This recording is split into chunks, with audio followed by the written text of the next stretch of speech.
자, 오늘 욥기 시작하겠습니다. 기도합니다. 사랑하는 주님, 감사합니다.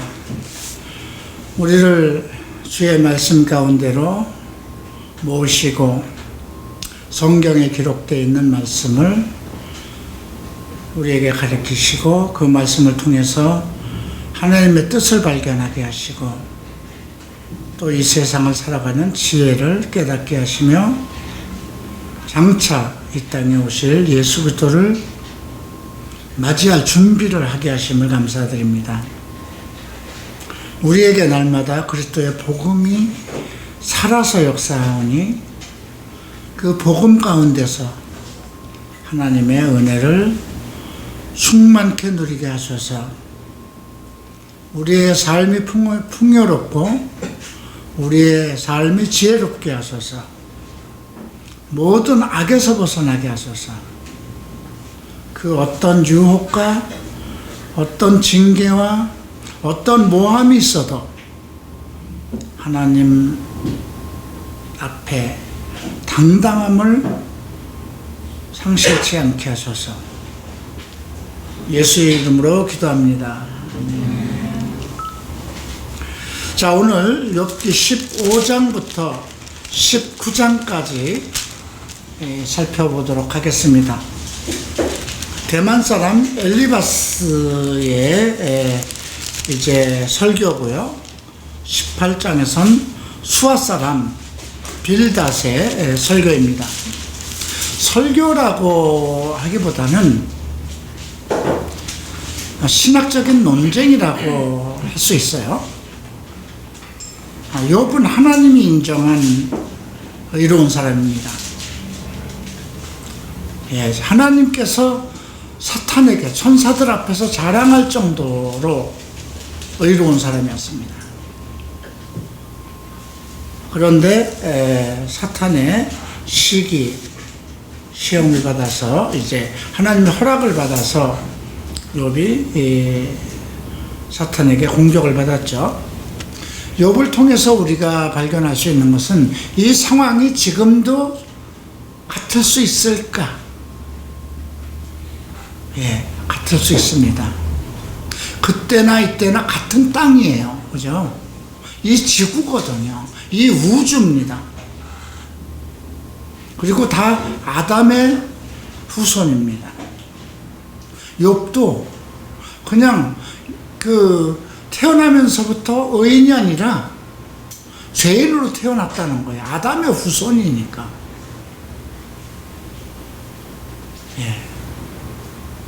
노아의 홍수 이후의 사람입니다. 성경에서 가장 먼저 기록된 것이 욥이라 할지라도 우리가 이렇게 생각해 보면 그 시대에 어떻게 욥과 같이 의로운 사람이 있었을까? 그래서 지금 우리들도 사탄의 시험을 받을 수 있을 것인가? 사탄의 시험을 받는 것이 아니라 사탄의 지배를 받고 있는 것인가를 물어봐야 돼요. 사탄의 시험을 받고 있다는 것은 뭘까요? 욥과 같이 사탄의 시기를 받아서 시험을 받는 거잖아요. 야고보가 그런 얘기를 하죠. 우리가 시험을 받을 때 하나님한테 시험 받는다고 생각하지 마라. 너의 욕심에 이끌린 거다. 너의 욕종에 이끌린 거다. 이렇게 얘기를 하고 있어요. 근데 지금도 만약에 하나님 앞에 의로운 사람들이 욥의 시련과 같은 사탄의 시험을 받을 수 있을까? 있다고 생각합니다. 석시메스 목사님의 그 가계를 쭉 총목사가 헌신하기까지 엄청난 그 집안에 환란이 있었어요. 오죽하면 그 척 스미스 목사님 어머니가 척 스미스 목사를 낳기도 전에 누나가 다 죽어갈 때 내 태에서 나는 모든 자식을 다 하나님께 드리겠다고 그렇게 소원을 했어요. 예, 또 그의 형제들 아버지 다 불의의 사고로 당했고요. 나는 그렇게 척 스미스 목사님 같이 오래 있어 보지도 않았고 그분 밑에서 많은 것을 배우지도 않았습니다. 내가 한국에 나와서 갈보리집을 시작하면서 척 스미스 목사님이 한국에 와서 5박 6일 정도 목회자 세미나를 했을 때 한국 목회자 3,000명이 모였어요. 그때 유일하게 갈보리 채플은 이태원에 있는 서울 갈보리 채플을 개척한 지 그분이 6월 8일 날 오셨으니까 우리가 12월 7일 날 개척을 했거든요. 힐튼 호텔에서 묵고 계셨고 그분이 묵는 호텔에서 한번 나도 그분이 묵고 있는 그 영역 안에서 나도 좀 묵고 싶어야 되겠다. 한번 그 영역에서 함께 있었으면 하는 열망이 있었어요.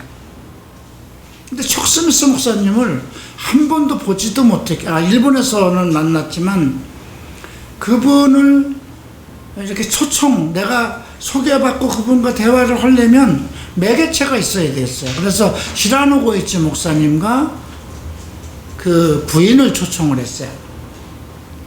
그리고 동일한 때에 같은 날짜에 우리 교회 전도사로 있는 장청익 지금 목사예요. 일본에서 목회하는데 일본 자매 한다상하고 결혼식을 했어요. 6월 8일 날. 세미나가 6월 7일부터 있는데 6월 6일부터인가? 그래서 결혼식 세미나를 하면서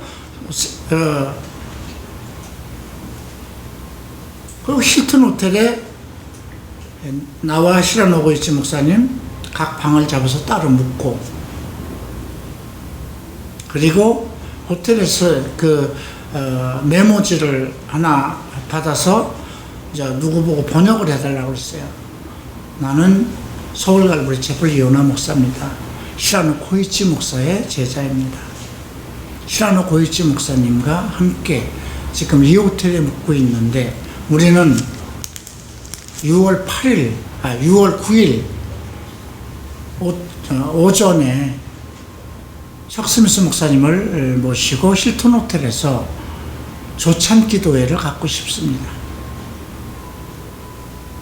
그래서 거기 30여 명을 여러분 호텔에서 조찬 기도회를 가지려면 아침 식사거든요.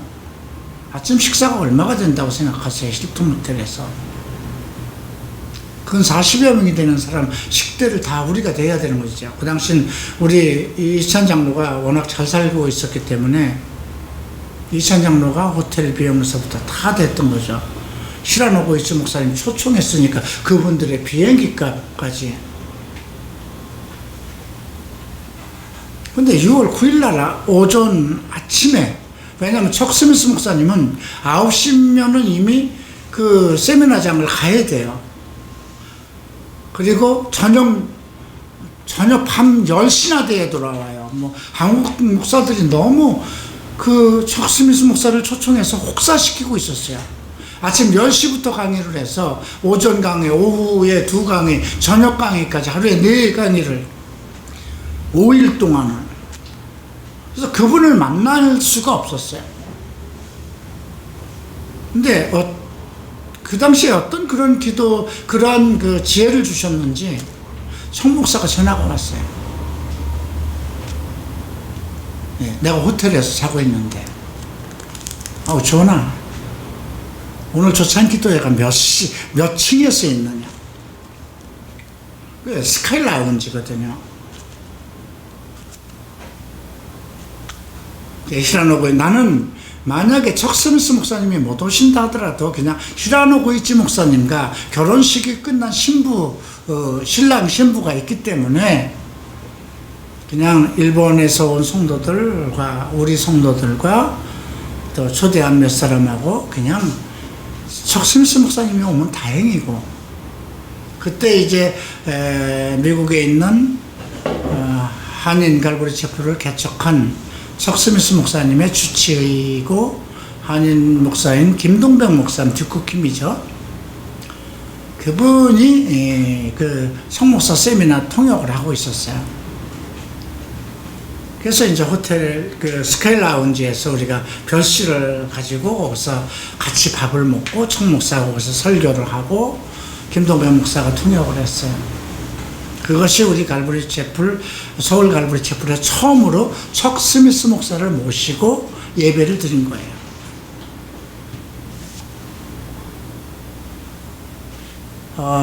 그 후에 이제 미국에 가서 그 후에 내가 안수받은 거예요.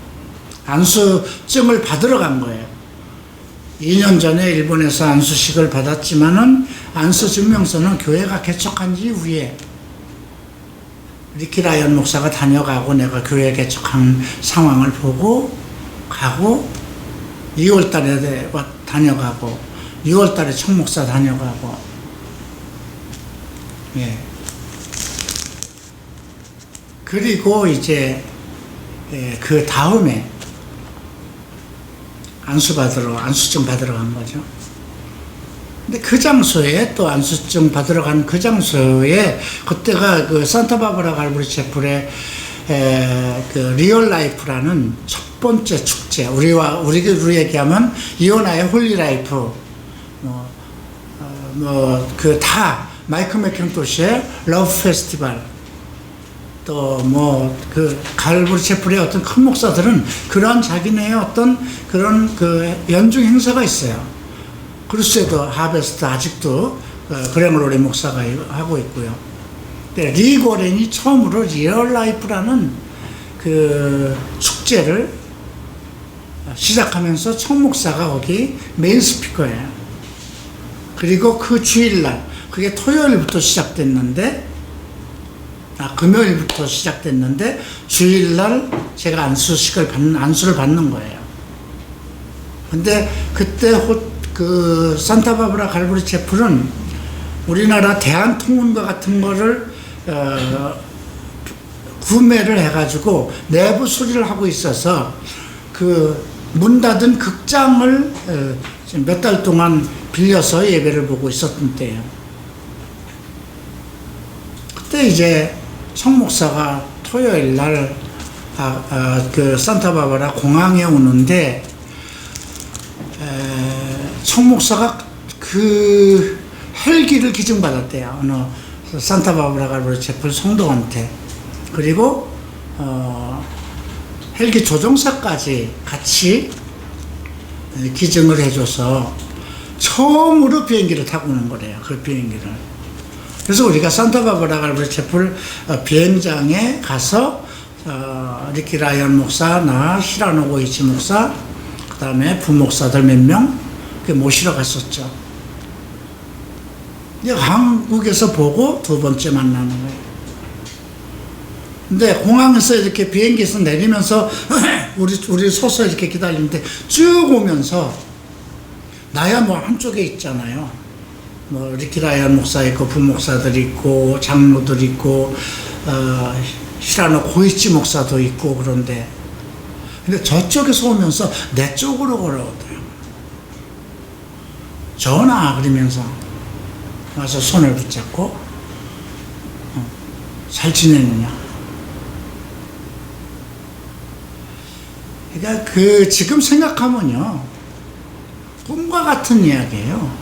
있을 수 없는 일들.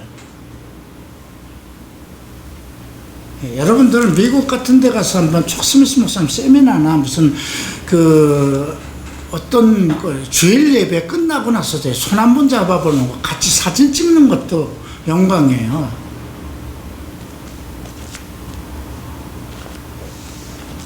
이제 그런 여러 가지 이렇게를 하면서 느꼈던 거는, 내가 이 이야기를 왜 하려고 그러냐면, 내 일생에서 가장 의로운 사람을 뽑는다면 누구일까? 석스미스 목사님이에요. 죄가 없으신 분 같다네요. 그 순수함, 맑고 깨끗함, 사랑.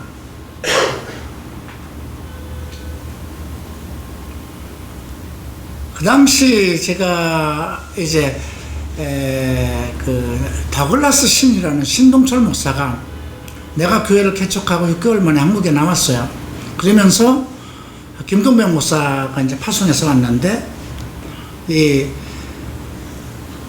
강남에다가 양재동에다 120평짜리 강해설교 학교를 세우고, 그때 이만원 목사가 사실 우리 교회 나오던 집사였어요.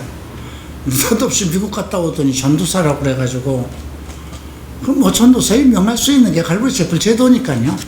평신도라도. 그래갖고 그 이만원 목사가 엄청난 돈을 들여서 120평짜리 큰 사무실을 그 강해설교 연구원을 차렸어요. 성목사. 근데 어떤 세미나를 어떤 신문사에서 인터뷰를 하는데 그 기사를 내가 보는데 너무 놀랐어요. 이현아 목사는 누구냐? 자기는 성목사가 여기서 한국에서 세미나를 하고 간 후에 한국에서 많은 목사들이 요청을 해서 김동백 목사님이 한국에 강해설교를 보급하기 위해서 자기를 보낸 거다. 이렇게 이제 인터뷰를 하는 거예요. 그런데 나는 이미 먼저 교회를 개척했으니까 어느 기자가 그게 장로교 연합신문 기자인데 그 기자가 내가 그 합동신학원에서 공부할 때 동기였어요. 그 친구가 질문한 거야. 그러면 서울갈보리 채플의 이혼아는 누구냐? 이혼아는 모르겠다. 그분은 순복음에서 목회를 했다는데 왜 갈보리 채플 목사가 됐는지 이해가 안 된다. 난 그분의 정당성에 대해서 나는 알지 못한다. 쉽게 얘기하면 정통이 아니다. 이렇게 얘기를 한 거죠. 그래서 그날 이제 성목사하고 공항에서 만나고 우리가 이렇게 조그만 그 멕시칸 그 패스트푸드에서 같이 이렇게 타코라는 걸 내 인생에 처음 먹는 거예요. 이만해요. 이거보다 커요. 미국 사람들 거는. 근데 청목사는 그거를 개걸스럽게 먹더라고요. 나는 그거를 정말 반쪽도 못 먹겠는데. 근데 그 많은 사람들이 이렇게 두 테이블이 있는데 내 앞에 바로 청목사가 앉아있고 시라노고이치 목사님이 있고, 내가 그때 질문할 것을 영문으로 쭉 편지처럼 적어갔어요. 그리고 시라노 목사님을 통해서 내가 한국말로 일본말로 얘기하고 시라노 목사님이 통역을 합니다. 부르심에 대해서 물어봤어요. 사실 나는 갈보리 채플 성경대학교도 졸업하지 못했고 나는 시라노 목사님의 제자라고 하지만 사실 시라노 목사님은 신학교 교수에서 ACGI라는 신학교에서 만난 교수다. 그리고 내가 시라노고이치 목사님 교회로 옮긴 지 지금 얼마 안 돼서 갑자기 리키라이언 목사를 통해서 안수를 받고 오늘 안수증을 받으러 오는 거다. 2년 만에. 나는 동성애자 출신이다. 그 얘기를 다 설명을 했어요. 그런데 한국에서 성목사가 당신이 다녀간 후에 문제가 생겼다. 나는 하나님의 부르심의 확신을 가지고 갈보리 채플을 지금 시작하고 있는데 어떤 갈보리 채플 본부에서 왔다는 사람이 나에 대한 정통성 얘기를 기자와 인터뷰를 하고 있다. 이혼아는 어떻게 된 거냐. 그분은 갈보리 채플 성경대학을 나온 사람이 딱 2년 졸업하자마자 왔었어요. 지금 목회 안 해요. 지금 삼성동 근처에 어느 회사에 고문으로 있어요. 영어를 잘하니까. 예. 여기도 한번 찾아왔었어요. 내가 성경대학에 좀 교수로 좀 도와주겠느냐 했더니 갈보리 채플 내가 떠난 지 한국에서 갈보리 채플이 되겠습니까? 이런 쪽에. 그 사람 갈보리 채플도 안 나오고 이렇게.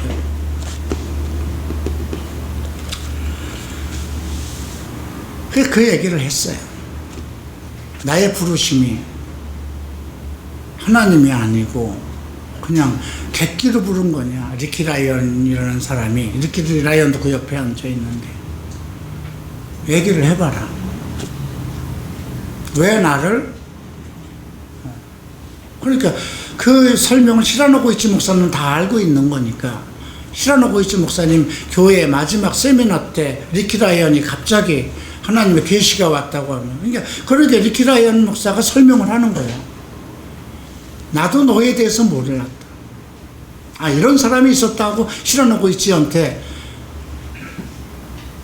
연하라는 사람이 있는데 순복음의 신학교에서 만났는데 우리 교회 지금 왔고 탈동성애를 해서 동성애자인데, 얘가 엄청난 그 예언의 은사, 가리키는 은사 이런 것들이 나타나서 순복음에서 난리가 났었다. 조영기 목사의 이름을 조 다윗으로 바꾸는 그 예언까지 있었고 그게 그대로 이루어졌었고, 근데 우리 교회에 와 있는데 얘가 한국에 나갈 준비를 하고 있다. 네가 도와줄 수 있는 게 뭐가 있겠느냐. 이제 그런 식사를 하면서 얘기를 했던 모양이에요. 근데 갑자기 나를 안수하라고 하나님께서 그래서 안수를 했다. 그 설명을 이제 청 목사한테 처음 하는 거예요. 근데 청 목사가 그날 그 얘기를 듣고 나한테 이런 얘기를 해요. 성령, 하나님이 하시는 일은 우리는 모른다. 그 사람을 왜 불렀는지 모른다. 우리가 야곱을 부를 때 야곱을 왜 불렀을까 이해가 안 된다. 이삭도 에서를 세우려고 그랬던 거 아니냐. 하나님의 뜻은 항상 모르는데, 그러나 나는 하나님이 너를 부른 것을 안다. 그리고 그러한 이렇게 그 어떤 서로의 문제가 발생되는 거, 그거 이미 성경에 기록되어 있는 것이다. 바울이 세워졌을 때 그게 사도행전이다. 정통성 시비에 대한 것, 그것이 바울에게도 필요했었고, 그러니까 오늘 네가 겪어야 되는 거, 그것도 너에게도 필요가 있어요. 필요했을 것이다. 다만 내가 너한테 힐튼 호텔에서 서울에서 만났을 때 한 이야기가 있다. 끝까지, 그러니까 이사야서 주신 말씀이거든요. 첫 해는 거기서 나는 걸 먹고, 두 번째 해도 거기서 나는 걸 먹고, 세 번째는 싹을 이루고 열매를 먹을 것이다. 네가 최종적으로 하나님의 뜻을 이루기 위한 것, 그것이 무엇인지 모르겠지만 인내해야 될 것이다. 그렇게 하고 이제 그 다음날 주일날 안수식하고 안수 받아왔죠. 그리고 그 후에 4번을 더 만났어요. 내가 찾아가서 세미나 때마다, 컨퍼런스 때마다. 한 번은 컨퍼런스, 그 코스타메사 컨퍼런스 때, 그리고 한 번은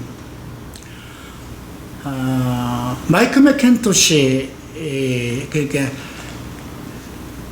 호라이즌 채플 목회자 세미나에서 송 목사를 초빙해서, 그때 내가 시라노고이치 목사하고 같이 가서 또 한 번 만났고, 그 다음에 갈보리 채플 성경대학에서 컨퍼런스가 있을 때 한 번 만났고,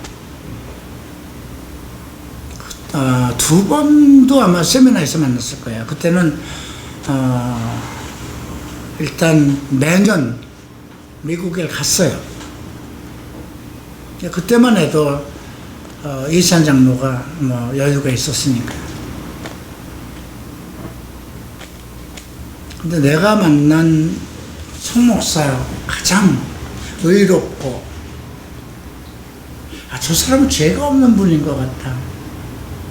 겸손하고 당당하고 히라노고이치 목사는 이런 얘기를 하더라고요. 살아있는 성경이다. 리빙 바이블이라고 해요. 성경을 접어놓고 한 달도 순서대로 설교를, 한 달이라도 성경을 접어놓고 한 달이라도 설교를 할 수 있는 분이래. 성경을 접어놓고 순서대로. 그러면 이게 성경을 완벽하게 다 안다는 거거든요.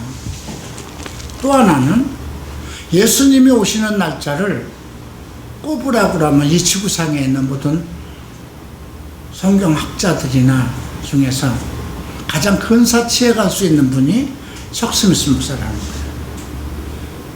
그분 주에는 모든 과학자에서부터 정치가에서부터 모르는 미국의 전 세계적으로 모든 사람을 다 안다는 거죠.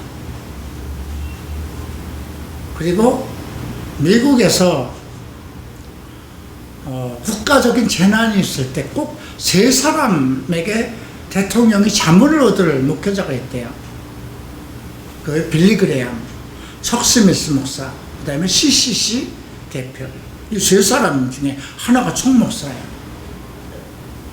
국가 재난 시 꼭 기도 요청을 해야 되고 어드바이스를 들어야 할 목회자는.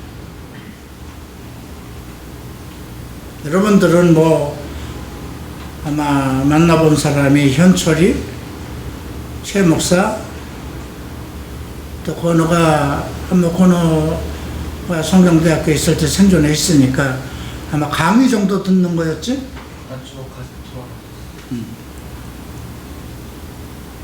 그런 정도겠지만, 예, 그러니까 뭐 전설이죠. 갈보리 채플의 전설이고, 그 제자들은 어땠을까 싶어요.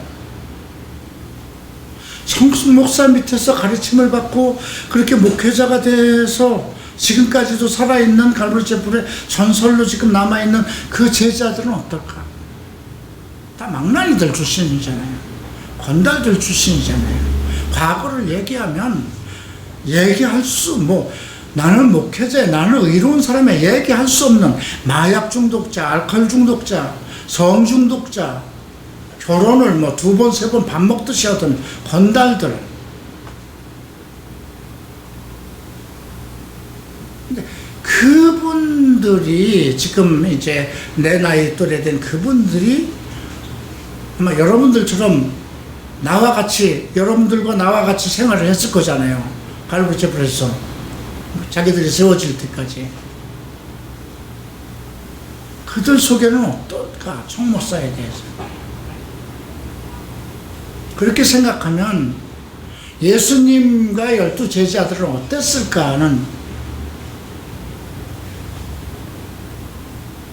우리가 이렇게 성경을 통해서 예수님과 제자들의 어떤 그런 것을 보고 있지만, 그게 3년 반 동안, 그래서 오늘 이 욥기를 보면서 욥의 어떤 그 시기 질투 이런 걸 친구들에게 받는 이런 문제를 보면서 욥이 그래도 당당함을 얘기할 수 있어요. 얼마나 그가 하나님이 인정할 정도의 그 의로움에, 이 지구상에서 의로운 사람으로서 존재할 때에 사탄이 어떻게 공격했는가.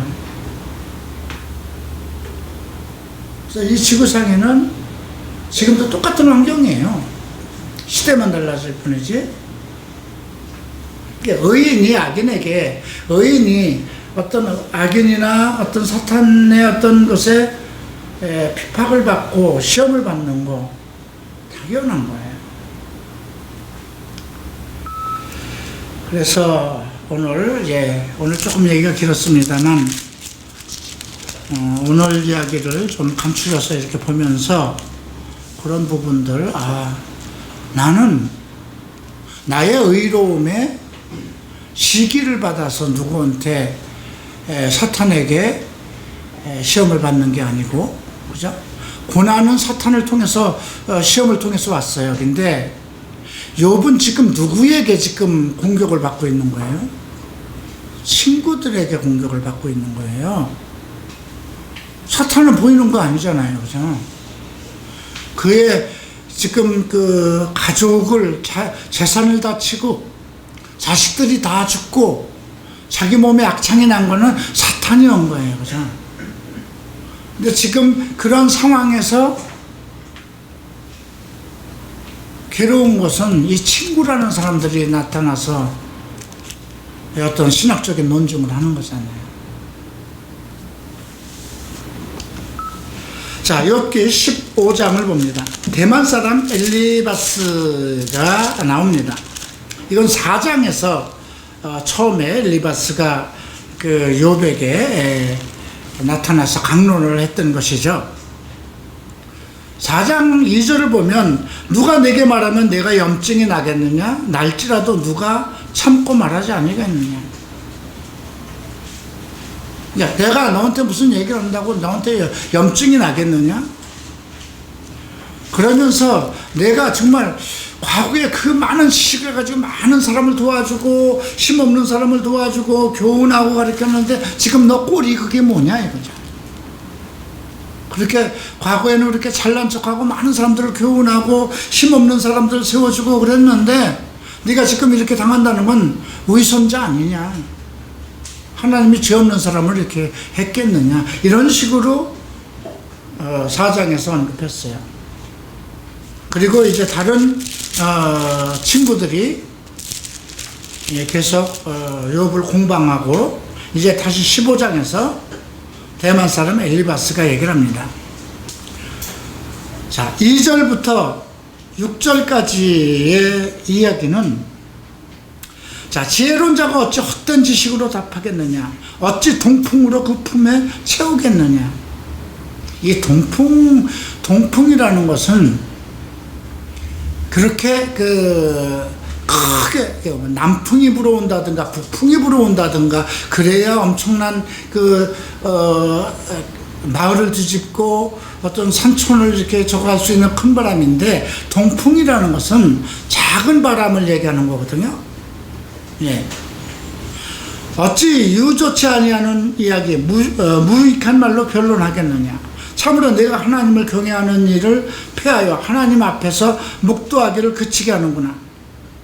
내 죄악이 내 입을 가리키나니 내가 간사한 자의 혀를 택하였구나. 지금 욥을 공격하는 거야. 네가 지혜롭다 그러면 그 입에서 나오는 말이 헛된 지식이겠느냐 이거죠. 지혜롭지도 못하고 네가 하는 말은 전부 다 헛된 지식이다 이거죠.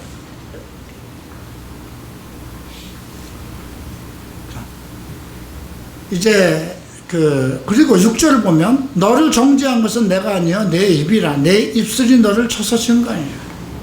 내가 너를 정죄한 것이 아니라 네가 하는 말 모든 것이 지금 거짓이고 위선이다 이거예요. 자, 그리고 7절부터 13절까지는 너 그렇게 이해가 부족하냐? 이걸 따지는 거야. 내가 제일 처음 난 사람이냐? 네가 그렇게 잘났어? 이 지구상에 네가 모든 시작이야? 이런 얘기를 하는 거죠. 산들이 있기 전에 내가 출생했냐? 하나님의 모의를 내가 들었냐? 하나님이 이 지구를 어떻게 하겠다는 모든 하나님의 경영에 대한 모의를 네가 들었느냐? 지혜를 홀로 가졌느냐? 이 세상의 모든 지혜를 너만 가지고 있느냐? 너의 아는 것이 무엇이기로 우리가 알지 못하느냐? 너의 깨달은 것이 무엇이기로 우리에게는 없겠느냐? 너만 혼자 가지고 있는 건 줄 아냐? 우리는 그러면 깡통이라는 거냐? 이렇게 얘기하는 거예요. 11절 하나님의 위로와 내게 온유하게 하시는 말씀을 내가 어찌 작다 하느냐? 어찌하여 내 마음에 끌리며 내 눈을 번쩍여 내 영으로 하나님을 반대하고 내 입으로 말들을 내느냐? 내 주제에 지금 이 상황을 봐 이거예요. 너 지금 죄덩어리에 아주 그냥 네가 죄인이라는 것을 네 지금 상황이 너를 증거하고 있는데 이 주변 사람들이 너를 깨우치고 훈계하는 것에 대해서 그래 내가 죄인이다, 내가 이러이러한 죄를 졌다 고백하고 하나님한테 회개해야 할 일이지 지금 계속 네가 죄롭다고 얘기하는 거냐? 너 그렇게 지금 머리가 안 돌아가냐? 이렇게 얘기하는 거예요. 14절부터 봅니다. 그러면서 14절부터 16절까지는 사람들이 가지고 있는 보편적인 불의의 부정행위, 불의, 죄에 대해서 얘기하죠. 사람이 무엇이간데 깨끗하겠느냐? 여인에게서 난 자가 무엇이겠는데 의롭겠느냐? 이거 어떻게 보면 참 대단한 거죠. 이 엘리바스라는 사람도 깨달은 거예요. 사람이 무엇이간데 깨끗하냐? 여인에게서 난 자가 무엇이간데 의롭겠느냐? 하나님은 그 거룩한 자들을 믿지 아니하시나니 하늘이라도 그 보시기에 부정하거나. 하나님 앞에는 그 모든 사람들이 거룩할 수도 없고 의롭을 수도 없다는 거죠. 이건 모든 인류가 다 부정되고 의롭지 못한 것을 얘기한 것입니다. 자, 이제 17절부터 26절까지는 그러기 때문에 모든 죄인들이 가지고 있는 인생의 고통을 얘기합니다. 내가 내게 보이려니 나를 들으라. 내가 본 것을 설명, 내 인생 경험을 얘기할게. 내 눈으로 본 모든 어떤 그 상황을 설명해 줄게. 이는 곧 지혜로운 자들이 그 열조에게서 받아 숨기지 아니하고 전해온 것이다. 내가 지금 너에게 전하는 것은 대대로 역사 속에서 지혜로운 자들의 말이야. 그러니까 뭐 지금으로 얘기하면 유명한 어느 박사의 얘기고, 이거는 정말 인류 중에 어떤 석학들이 가지고 있는 그 통계적인 거야. 이런 이유로 얘기하는 것입니다. 이 땅은 그들에게만 주셨으므로 외인은 그들 중에 왕래치 못하였느니라. 그건 이 지구의 모든 그 통치자들 중에 만약에 이제 공자도 있고 석가도 있듯이 그들이 가지고 있는 지혜로움을 모든 전 세계가 다 아는 거잖아요. 그죠? 그래서 내가 지금 너한테 얘기하는 것은 그렇게 선인들로부터 받은 거였기 때문에 그 세상이 전부 다 그들에게 주어진 거나 마찬가지야. 그 얘기는 뭐냐면 그들을 빌어서 자기의 지혜가 정당하고 자기가 그만큼 너보다도 나은 위치에 있다는 것을 이제 나타내려고 하는 것이죠. 그 말에 이르기를 악인은 그 일평생의 고통을 당하며 강포자의 횟수는 작정되었다. 그들에 의하면 이 지구를 이끌고 가는 그 지혜자들, 현자들의 공통된 그들이 얘기한 거는 악인은 망한다는 거예요. 일평생 고통을 당하고 강포자의 횟수는 작정되었고 그들은 형통할 때에 멸망시키는 자가 그들에게입니다. 그들이 막 잘 된다고 할 때에 갑자기 멸망자가 이르고 어두운 데서 나오기를 바라지 못하고 칼날에 기다림이 되느니라. 결국은 어둠 속에서 벗어나지 못한다는 거죠. 유리하는 자가 돼서 먹을 것을 구하고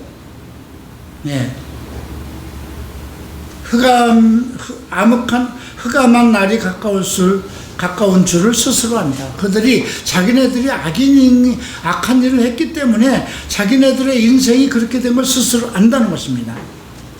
환난과 고통이 그를 두렵게 하며 싸움을 준비한 왕처럼 그를 쳐서 이기리니 이는 그 손을 들어 하나님을 대적하며 교만하여 전능자를 배반함이라. 그 이유는 뭐냐? 그렇게 악인들이 이렇게 보응을 받고 정말 먹을 것이 없을 정도로 완전히 망하는 그런 이유는 무엇이냐면 하나님을 대적하고 또 두터운 방패로 하나님을 치러 달려가는 그만큼 그러니까 목이 굳어서 하나님 앞에 교만함을 얘기하고 그런 상황이기 때문에 그들이 그런 이 땅에서 형통함을 보지 못한다는 얘기를 하는 거예요. 그것이 내가 얘기를 하지만 현인들로부터 이 지구를 통치하던 사람들로부터 내려오던 공통된 이야기인 것이다. 이렇게 증거하는 거야. 악인은 망할 수밖에 없다. 고통당할 수밖에 없다. 이렇게 증거를 합니다. 27절부터 35절까지는 그것이 결국 하나님의 심판이라는 거죠. 네. 그 얼굴에는 살이 찌고 허리에는 기름이 엉기었고 그 황무한 성읍, 사람 살지 아니하는 집, 또 부유하지 못하고 재산이 항상 있지 못하며 산업이 땅에서 정식하지 못할 것이며, 이 이유가 뭐냐, 이 모든 것이 흑암한 데서 떠나지 못하리니 불꽃이 그 가지를 말릴 것이라. 하나님의 이끌림에 그가 떤다. 이 모든 그 악인들이 결국은 하나님의 심판으로 망할 수밖에 없다는 것이죠. 그는 스스로 속아 허망한 것을 믿지 말 것은 허망한 것이 그의 보응이 될 것이다. 그러니까 허망한 것이 그의 보응이 된다는 것은 허망한 것에 속는다는 거죠. 여러분들 한번 허망한 일에 속아본 일이 없는가 한번 생각해 보세요. 무엇이 허망한 걸까요? 한순간 즐기는 어떤 욕정 같은 거? 허망한 거잖아요. 그죠? 근데 그것에 속아서 자기 인생을 망치고 질병에 걸리고, 목사들도 한순간에 욕정을 이기지 못해서 그런 걸로 인해서 자기 인생이 망하는 목사들도 많고, 정치인들 보세요. 우리가 조국이 법무부 장관이 안 나오고 그냥 백악관에 그냥 수석으로 있었다면 얼마나 당당했을까요? 지금까지도. 그죠? 그가 말하는 거 다 법이잖아요. 그죠? 근데 지금 상황이 어때요? 다 드러났잖아요. 그죠? 그가 꿈꿨던 것, 자기 가족이 꿈꿨던 다 허망한 재물과 명예잖아요. 그죠? 그 딸이 그렇게 한 것도 어떤 세상에서의 명예, 어떤 영광을 얻기 위한 그런 거였잖아요. 그죠?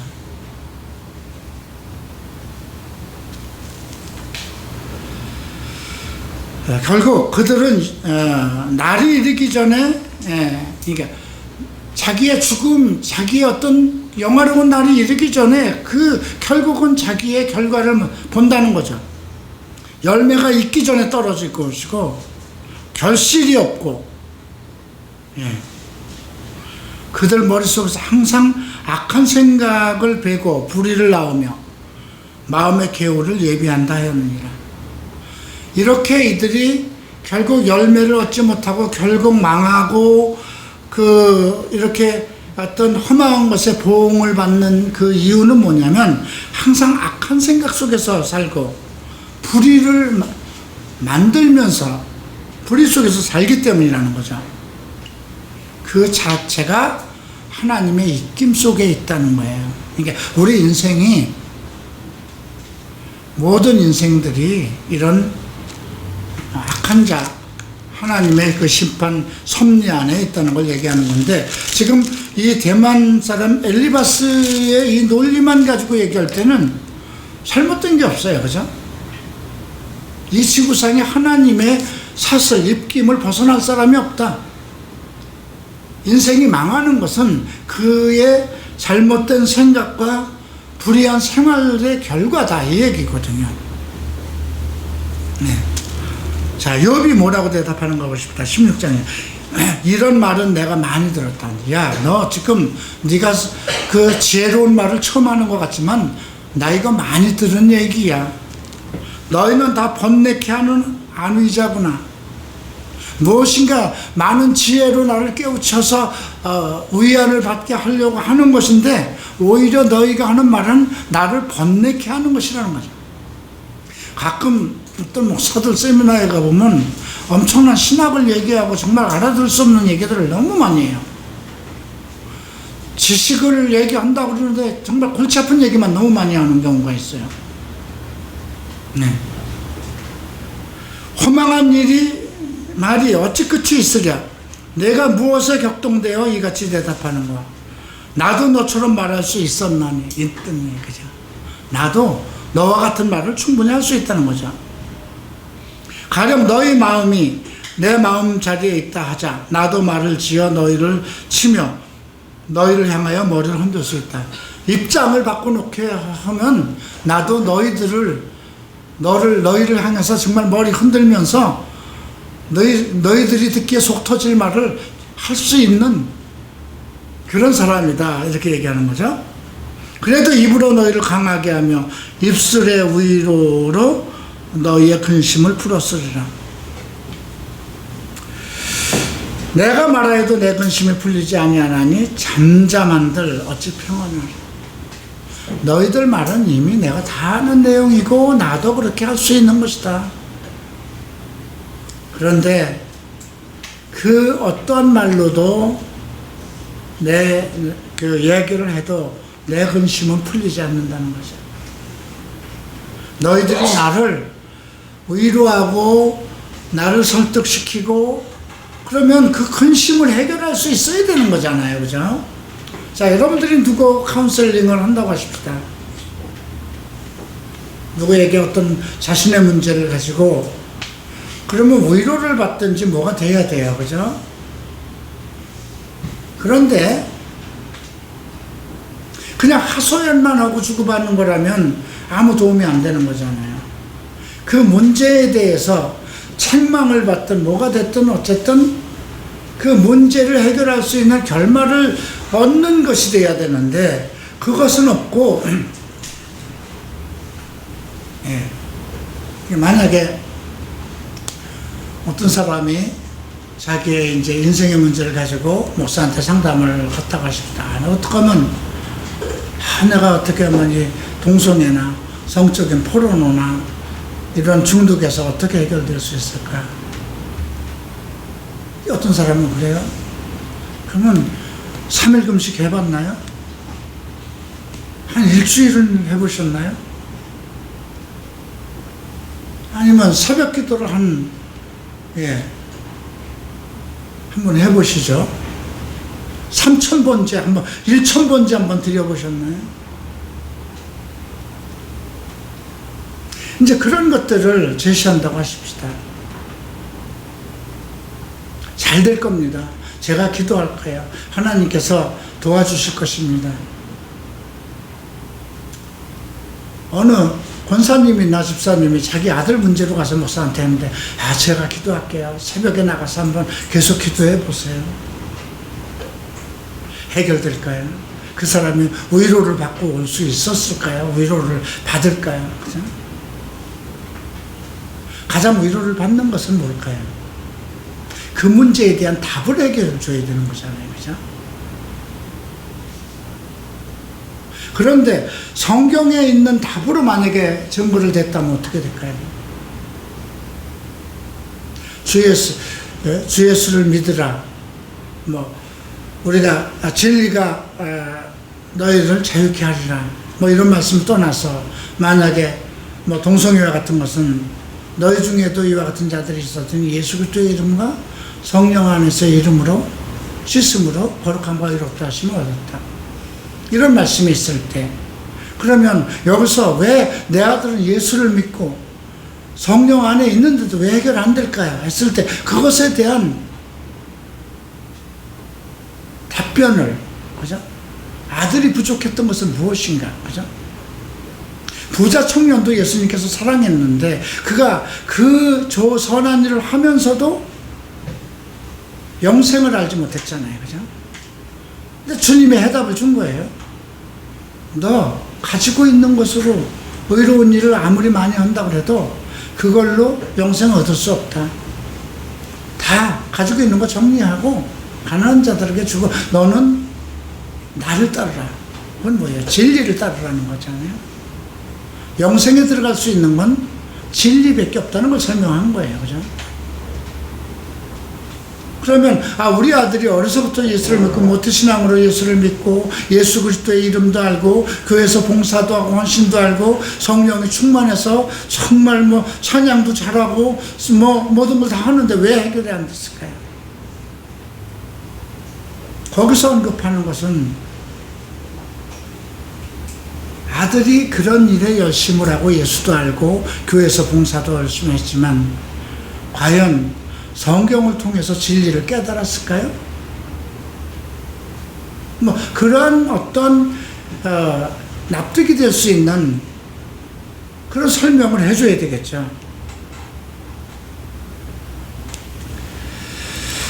자, 지금 욥은 그 친구들의 얘기에 대해서 너희들이 하는 이야기 그건 위로가 안 된다. 나도 너희와 같은 모든 답변과 말을 할 수 있었는데 내 말로도 내 근심이 위로가 안 된다는 거죠. 그 이유는 무엇이냐? 주께서 나를 곤고케 하시니까, 그죠? 인간의 힘으로는 불가능하다는 거야. 나의 곤고함이 주께서 나를 곤고하게 하시니까 7절에서 오는 거잖아. 나를 시들게 하셨다고 합니다. 8절에서. 그리고 9절에서 진노하셨다는 거죠. 나를 찢고 혼박하게 하시고 나를 향하여 이를 갈고 대적에 대해 뾰족한 눈으로 나를 보시고 나를 공격하고 계신다는 거죠. 하나님이 나를 경건치 않은 자에게 붙으시며 악인의 손에 던졌구나. 여기서 경건치 않은 자가 누굴까요? 이 친구들이에요. 너희들이라는 거죠. 내가 평안하더니 그가 나를 꺾으셨다. 원인을 모르는 거예요.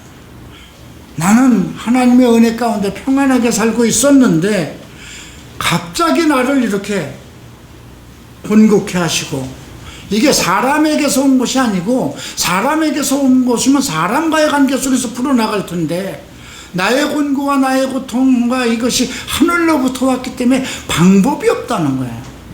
그래서 누굴 찾는 거예요? 21절 함께 읽을까요? 사람과 하나님 사이에, 인자와 그 이웃 사이에 변백하시기를 원하노니. 사람과 사람 사이를 얘기하고 인자와 그 이웃 사이, 예수 얘기를 하는 거예요. 지금 사람과 하나님 사이에 중재할 자가 없다는 거예요. 그 당시에 예수가 없었으니까. 그러니까 요한일서 2장 1절에 내가 이 글을 쓰는 이유는 너희로 죄를 짓지 않게 하려 함이라. 만약 누가 범죄하면 중보자께서 아버지 앞에서 나를 중보한다고 그랬어요. 내가 서로 지금 죄를 짓고 있다 하더라도 내가 예수 그리스도를 믿기 때문에 하나님 앞에서 예수가 아직 나를 변론하고 있다는 거예요. 왜? 내가 예수를 믿었기 때문에. 조금 더 기다려주세요. 아직 그때가 오지 않았지 않습니까? 이게 지금 친구들은 막 너의 죄야, 네가 뭐 똑똑하지, 그냥 싹싹 빌어. 너의 죄를 고백하고, 넌 뭐 이렇게 잘난 척하냐? 너희 시대 끝났어. 근데 아니 네가 죄가 없고 의로운 사람이라면 왜 하나님께서 너를 그렇게 하냐? 네가 하나님하고 지금 공변을 나누느냐? 하나님하고 지금 뭔가 씨름하자고 그래. 하나님과 의로움을 얘기하려고 그래. 말 같지 않은 소리 하지 마. 내가 역대급의 이 지구상의 최고의 현인들의 지식을 다 들었지만 악인을 형통치 못하고 악인이 망하는 거예요. 그런데 그 이유가 뭐냐면 여호와의 입김 때문에 그래. 하나님으로부터 온 거야. 너는 지금 하나님의 정죄를 받아서 온 거야. 근데 욥은 지금 16장에서 아니야. 나를 번뇌케 하지 마. 너희들 그걸 나를 위로하려고 하는 말이냐? 내 머리 복잡하게 만들지 마. 그러는 거예요. 사람으로부터, 세상으로부터 오는 고통이 아니라는 거예요. 나의 곤고함은 하늘로부터 왔다는 거야. 하나님으로부터 왔다는 거야. 하나님이 지금 나와 싸우시고 나를 공격하시고 있는데 하나님과 나 사이에 이것을 중재할 사람이 없다는 거예요. 지금 예수 메시아에 대한 얘기를 하는 거예요. 자, 이 이야기가 또 어디에서 한번 나오냐면요, 19장을 보십시다. 22절에 또 이렇게 얘기를 해요. 21절부터 봐요. 나의 친구야, 너희는 나를 불쌍히 여기라. 나를 불쌍히 여기라. 하나님의 손이 나를 치셨고, 계속 하나님의 손이 나를 쳤다는 거예요. 좀 너희들은 국률함을 좀 가져, 나를 동정해야 되지 않냐 이 얘기를 하는 거예요. 너희가 어찌하여 하나님처럼 나를 핍박하느냐. 너희들이 왜 하나님 위치에 서서 나의 죄를 가지고 논하느냐 이거예요. 차라리 나를 불쌍히 여겨줘야 되지 않느냐. 나의 말을 곧 기록되었으면 책에 쓰여졌다면, 이 말이 뭐예요? 다윗은 뭐라고 그랬어요? 나의 이야기가 성경에 다 기록되어 있다 얘기했어요. 그죠? 나의 모든 이야기가 이 두루마리에 기록되어 있습니다. 왜? 그는 성령을 통해서 다윗은 하나님 예수 그리스도를 보았기 때문에. 나의 말이 곧 기록되었으면, 책에 쓰여져 있다면, 철필과 연으로 영영이 돌에 새겨져 있으면 좋겠구나. 내가 알기에는 나의 구속자가 살아계시니 내 인생에 대한 억울함에 대해서 이게 없어지지 않는 그런 기록으로 좀 남았으면 좋겠다. 그 이유는 내가 알기에는 나의 구속자가 살아계시다고 했어요. 후일에 그가 땅 위에 서실 것이다. 메시아를 지금 바라보고 있는 거야. 내가 알기로는 그만한 믿음과 지식을 가지고 있는 거예요. 이 가죽, 이것이 썩은 후에 내가 육체 밖에서 하나님을 본다는 거죠. 욥은 완전한 그 육체에서 벗어나서 내 영이 하나님을 볼 것을 확신하고 있었어요. 하나님 앞에, 내 영이 하나님 앞에 나갈 수 있다는 건 뭐예요? 죄인이 아니라는 거잖아요. 그러니까 그 16장에서도 내가 이런 고통을 받고 있는데 나의 문제는 뭐냐면 하나님이 지금 나와 싸우고 계시는데 이 둘 사이에 중재자가 있어야 되는데 그분이 안 계시다는 거예요. 예수가 안 계시다는 거죠. 이제 17장 봅니다. 나의 기운이 쇠하였으며 나의 날이 다하였고 무덤이 나를 위하여 예비되었군. 나 이제 곧 죽는다 이거죠. 나를 조롱하는 자들이 오히려 나와 함께 있으므로 내 눈이 그들의 격동함을 항상 보는구나. 나를 조롱하는 자들. 청컨대 보증물을 주시고 친히 나의 보주가 되옵소서. 나를 지키는 보증, 하나님의 중보를 지금 요청하는 겁니다. 주 외에 나와 더불어 손을 칠 자가 누굽니까? 하나님 외에 나를 공박하고 나를 저주하고 그럴 사람은 없다는 거예요. 이 정도의 인간으로서야 그 고통 중에서도 자기의 그 정말 악창, 숨이 넘어가지 않고 차라리 이 숨이 한순간에 넘어가기를 바라는 그 고통 속에도 숨이 안 넘어가고 있는 그 상황 속에서도 이렇게 된 것은 나의 죄 때문이 아니라는 거예요. 지금 내가 바라는 것은 이 상황을 중재해 줄 메시아가 있었으면 좋겠다. 이걸 얘기하는 거예요. 나는 이제 주께서 나를 거두시면 내 영혼이 이 육체 바깥으로 가서 장차 주를 볼 거라는 거죠. 그 정도의 순수함과 의로움을 가지고 있는 거예요, 욥은. 주께서 그들의 마음을 더불어 깨닫지 못하게 하셨다. 내 주변에 있는 친구들이 나를 공박하지만 그들이 깨달음이 없는 것, 주께서 깨닫지 못하게 하셨다. 친구를 지적하여 해를 받게 한 자의 자식들은 눈이 멀찌니라. 참 이거 저주네요, 그죠? 하나님이 나로 백성의 이야기거리가 되게 하시니 그들이 내 얼굴에 침을 뱉는다. 그러니까 자기의 어떤 그러한 모든 고난과 아픔, 이것이 하나님으로부터 왔다는 것이죠. 8절 정직자는 이를 인하여 놀라고 무죄자는 사혹한 자를 인하여 분을 내나니 자기는 정직하고 무죄한 것을 얘기합니다. 그러므로 의인은 그 길을 독실히 행하고 손이 깨끗한 자는 점점 힘을 얻느니라. 그 상황에서도 자기의 의인됨을 변론합니다. 너희는 다시 올지니라. 내가 너희 중에서 지혜자를 찾을 수 없느니라. 다시 한번 와봐라. 나는 지금 아직까지 너희 중에서 지혜로운 말을 듣지 못했다는 거죠. 나의 날이 지나갔고 내 경영, 내 마음에 사모하는 바가 끊겼고 내 소망이 음부로 내 집이 삼음을 인하여 침상을 흑암에 베풀고 무덤더러 내 앞이라 구더기더러 내 어미라 할 정도로 그런 상황에 지금 빠져 있는 겁니다. 나의 소망이 어디 있으며 나의 소망을 누가 보겠느냐.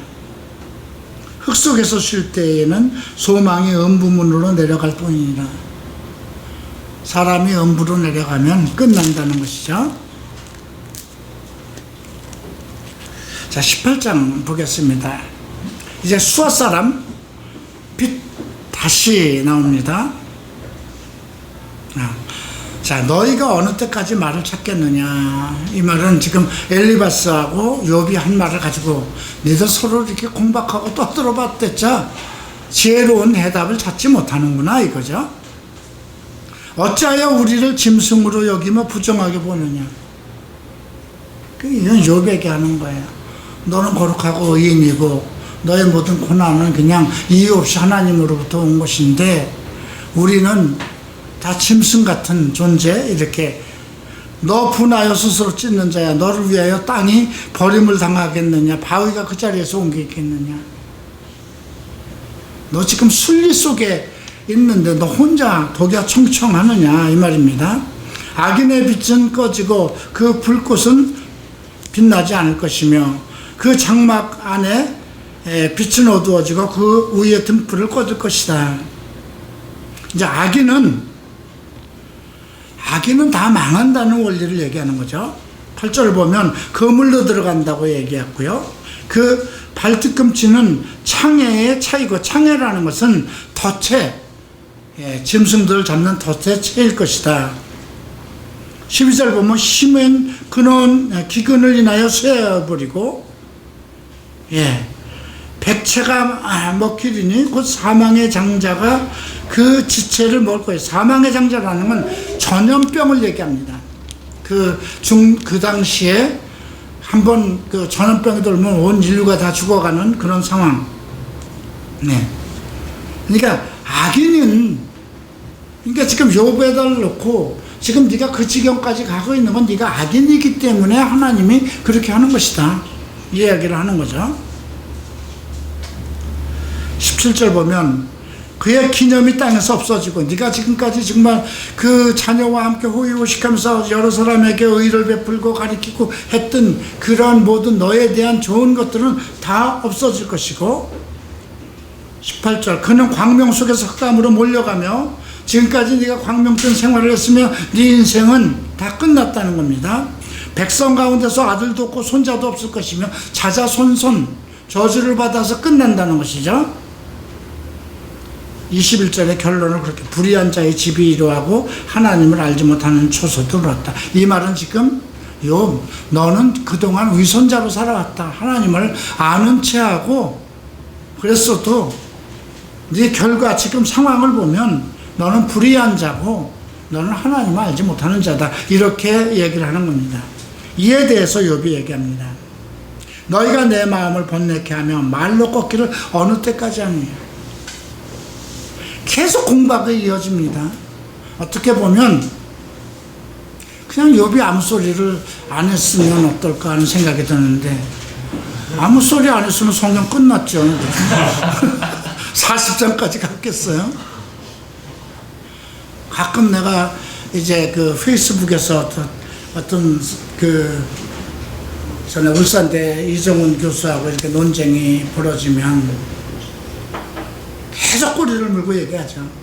끝까지 누가 쓰면 또 쓰고 또 쓰고 또 쓰고. 목사님 이정은 교수는 그런 분이 아닙니다. 어쩌고 얘기를. 그 사람에 대해서는 변론을 얘기하는데 결국 이혼호가 나쁘다는 얘기를 하는 거잖아요. 당신이 왜 그렇게 보는 겁니까? 계속. 그냥 안 쓰고 내비두면 그 사람들도 답변이 없죠. 그죠? 욥이 답변 안 했으면 이 사람들이 뭘 답변하겠어요? 심심해서 지들 집으로 갔던가.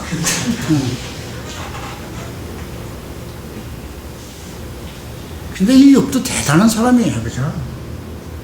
이렇게 신학적인 논쟁을 계속 끝까지. 예? 자, 3절을 보면 10번이나 나를 꾸짖고 나를 학대해도 부끄러워 아니하는구나. 어쩌면 그렇게 뻔뻔하냐 이렇게 얘기하는 거죠.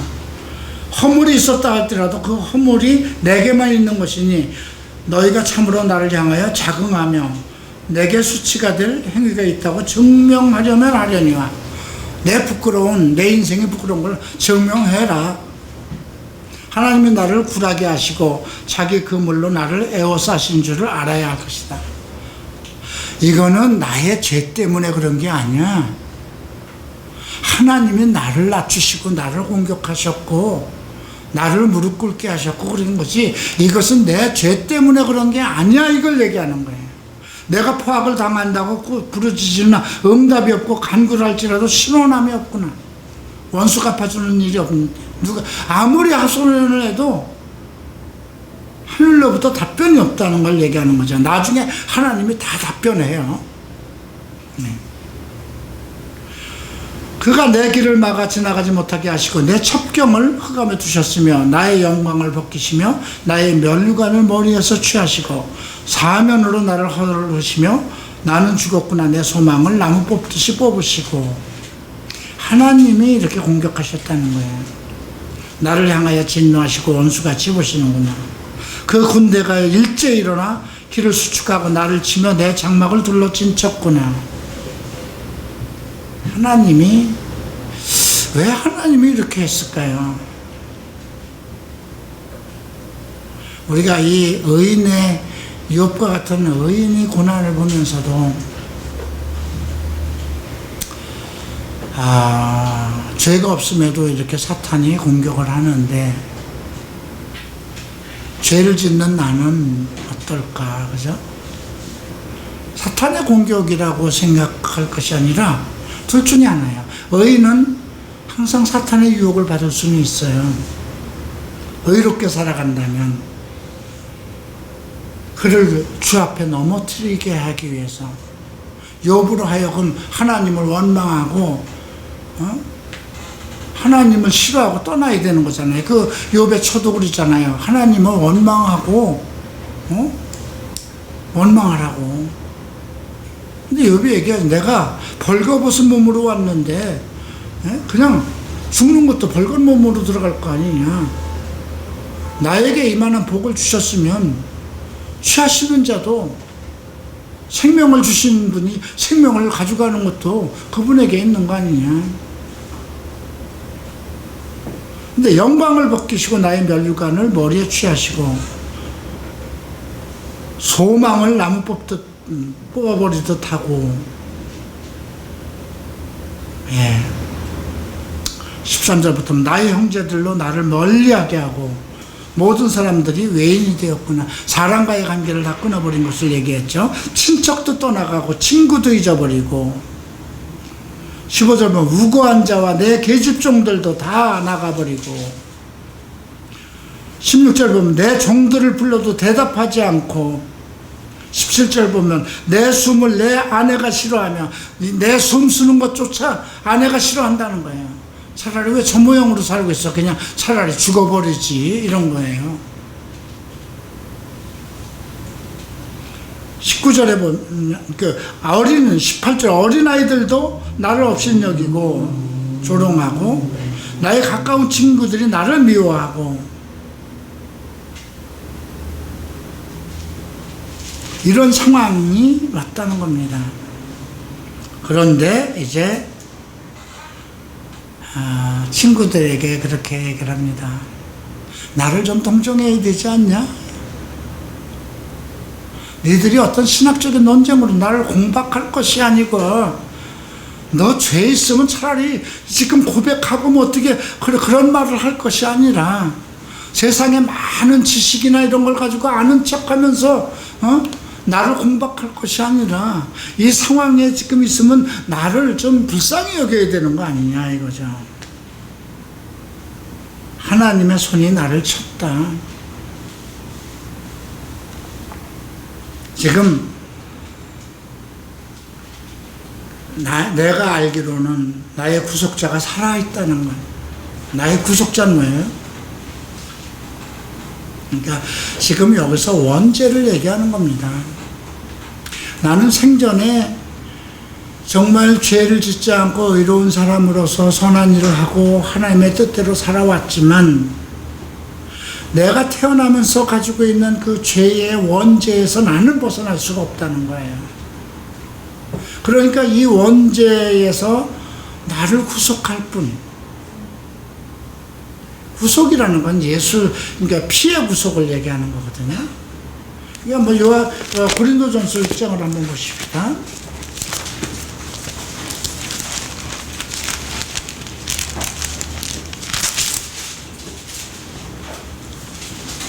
고린도전서 6장 20절을 보면 값으로 산 것이 되었으니 그런 중 너희 몸으로서 하나님께 영광을 돌리라. 값으로 샀다는 거잖아요. 구속이라는 건 피의 구속을 얘기하는 겁니다. 내가 알기에는 나의 구속자가 살아계시니 후일에는 그가 땅 위에 서실 것이다. 메시아가 이 땅에 오실 것을 얘기하죠. 말씀이 육신이 되어 이 땅에 오니 은혜와 진리가 충만하더라. 은혜 위에 은혜를 더하더라. 그러니까 지금 욥은 은혜 가운데 살아있는 게 아니에요. 그죠? 내가 친히 그를 보르니 내 눈이 그를 보기를 외인처럼 하지 아니할 것이라. 참, 내가 친히 그를 볼 것이고 내 눈으로 그를 보기를 외인처럼 하지 않을 것이라. 내 마음이 초급하구나. 이건 정말 그 생각을 하니까 빨리 아주 급한 상황이구나. 너희가 만일 이르기를 우리가 그를 어떻게 칠고 하며 또 이르기를 일의 뿌리가 그에게 있다 할진대 너희는 칼을 두려워할지니라. 분노는 칼의 형벌을 부르나니 너희가 심판이 있는 줄을 알게 되리라. 칼을 두려워라는 건 성경에서는 여러 가지 성령의 검 이렇게 얘기를 해서 하나의 말씀의 검이라는 것들인데요. 여기서 얘기하는 칼을 두려워할지니 분노는 칼의 형벌을 부르나니 너희가 심판이 있을 줄 알리라. 결국 하나님의 말씀에 의해서 그들의 잘못된 모든 것을 이제 판단을 받을 것을 얘기하고 있죠. 오늘 15장부터 19장까지는 욥이 더 이상 어떤 죄에 대한 논쟁이 아니라 하나님을 만나고자 하는 자기의 구속자, 자기의 본성적인 인간이 가지고 있는 그 본성적인 그 죄성으로부터 완전히 자기를 구속할 수 있는 분, 그죠? 그분이 없기 때문에 이 고난을 당한다는 거예요. 지금 욥의 고난이 복음의 시대에 있을까요, 없을까요? 없는 거예요. 왜? 그 말씀했잖아요. 우리가 바울이 얘기하잖아요. 내가 그 이사야서가 얘기한 거예요. 채찍을 맞음으로 나음을 얻었도다. 그죠? 예수가 내 죄를 대신해서 다 맞고 그분이 구속자인 거예요. 욥은 그걸 얘기하는 거예요. 그 구속자가 있었다면 나는 지금 이런 고난을 안 받는다는 거예요. 왜 안 받을까요? 사탄으로부터 온 고난이잖아요. 근데 예수님이 뭐라고 그랬어요? 복음서에서 세상 임금이 지금 오나 저는 나와 관계가 없다고 그러잖아요. 그죠? 내가 저를 이겼노라 그러잖아요. 너희는 환난을 당하나 담대하라. 내가 세상을 이겼노라 그러잖아요. 예수께서 사탄을 이겨놓은 거예요. 사탄이 우리를, 그리스도인은 예수를 믿으면 의인이에요. 그죠?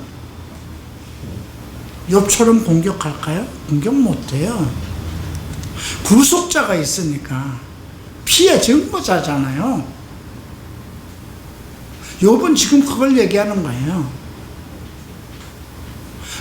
내가 지금 구속자가 있었다면, 메시아가 그분이 있었다면 내 죄를 걸머주셨을 것이기 때문에 이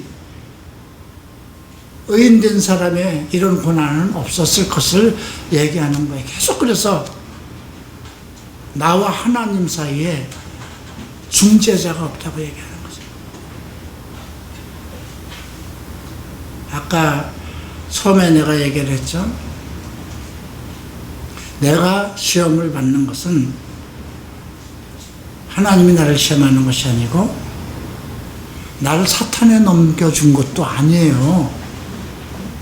요한일서 2장 1절에 얘기했잖아요. 누가 만일 범죄하면 하늘에서 그가 중보하고 계신다고. 내가 예수를 믿기 때문에 하나님 앞에서 예수께서 나를 중보하고 있는 거예요. 나는 하나님의 구속자예요.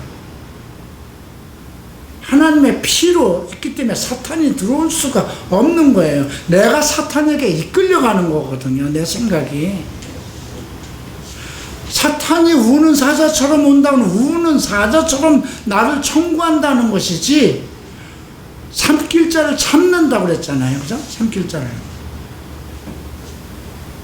내가 넘어지면 어떻게 돼요? 죄에 넘어지면 삼켜지는 거잖아요. 그죠?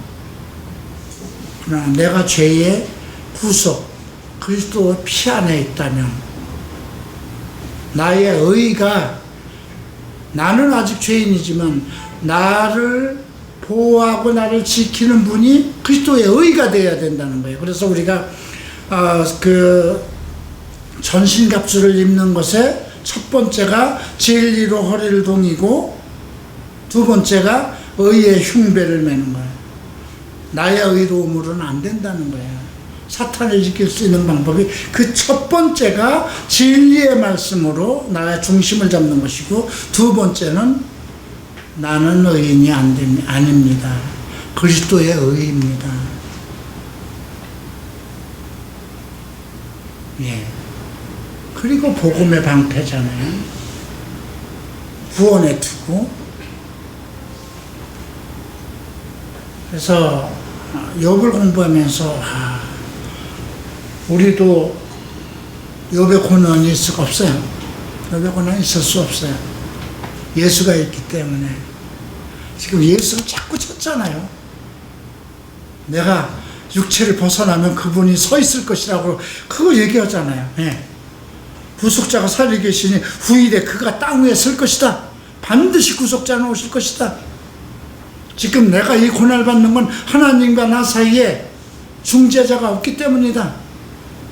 그분이 있으면 나를 대신해서 있기 때문에 사탄이 못 온다는 거죠.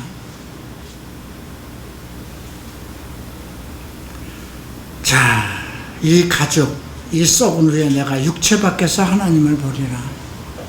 이 신앙은 사도들의 신앙도 똑같았어요. 그죠? 바울도 육체의 장막을 벗을 것을 얘기했고요. 베드로도. 그죠? 육체의 장막을 벗은. 육체의 장막이라고 했어요. 하나의 텐트라는 거예요. 이게 내 영이 주님에게 간다는 것. 갈 수 있는 증거가 뭘까요? 내가 온전히 선한 일을 했고, 그래서 아니요. 그때만큼 여러분들 그런 내가 의로운 일을 많이 했다 이렇게 생각이 되면 부자 청년을 기억하세요. 부자 청년만큼 그만큼 그것을 어려서부터 내가 다 지켰습니다 할 정도로 자신이 있는가. 그 영생에 대한 자신 확신이 없었잖아요. 우리가 확신할 수 있는 것은 뭐예요? 나의 주인이 예수라는 거예요. 나의 의가 예수라는 거예요. 나는 여전히 죄 속에서 있고 사탄은 나를 항상 우는 사자처럼 두루 삼킬 자를 찾아다니고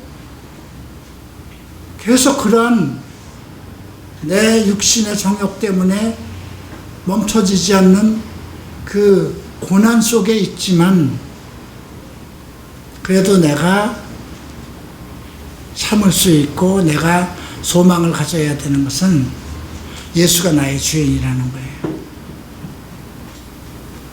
마치고 기도합니다. 존귀하신 주님 감사합니다. 욥의 고통을 보면서 오늘 우리의 삶이 얼마나 은혜롭고 정말 복된 자들인가를 생각하게 됩니다. 욥은 구속자가 없다고 그랬습니다. 그분과 나 사이, 하나님과 나 사이에 중재자가 없다고 하셨습니다. 그러나 우리는 나를 위해서 십자가를 대신 지시고 나를 위해서 사신 예수 그리스도께서 계시니 넉넉한 믿음을 가지고 의인의 삶을 살게 하소서. 다시는 죄의 유혹에 넘어지지 않게 하소서. 다시는 사탄으로 내 이름을 나를 공격할 빌미를 주지 않게 하소서. 예수 그리스도 이름으로 기도합니다. 아멘.